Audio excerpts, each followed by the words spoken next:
ఇప్పుడు బాలీవుడ్లో ఒక వార్త వైరల్ అవుతుంది. రణ్వీర్ సింగ్పై 3 సంవత్సరాల బ్యాన్. అసలు ఏం జరిగింది?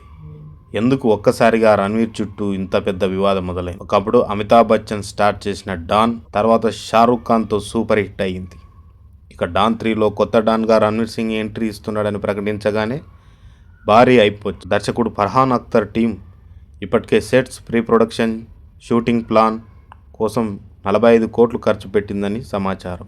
కానీ అందరూ షూటింగ్ కోసం రెడీ అవుతున్న టైంలో రణ్వీర్ సింగ్ సడన్గా ఈ ప్రాజెక్ట్ నుంచి బయటకు వచ్చాడని వార్తలు వినిపించాయి. దీంతో federation western India cinema employees రంగంలోకి దిగింది. రణవీర్ వల్లే భారీ నష్టం వచ్చిందంటూ నాన్ కోఆపరేషన్ ప్రకటించింది. అయితే అసలు ప్రశ్న ఇంకోటి, నిజంగా హీరో తప్పేనా లేక స్క్రిప్ట్, డైరెక్షన్, ప్లానింగ్ విషయంలో మేకర్స్ తప్పుందా అనేది పెద్ద ప్రశ్నగా మారి. మరో ఆసక్తికర విషయం ఏమిటంటే ఇటీవల బాక్సాఫీస్ వద్ద దురంధర్తో భారీ మార్కెట్ క్రియేట్ చేశారు రణ్వీర్.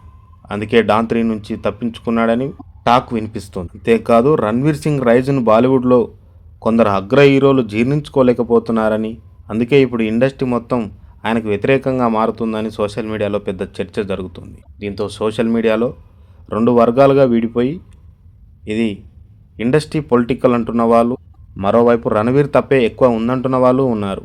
మరి నిజంగా ఎవరి తప్పు ఉంది? రణ్వీర్ సింగ్దా లేక డాన్ టీమ్దా అనేది పెద్ద ప్రశ్నగా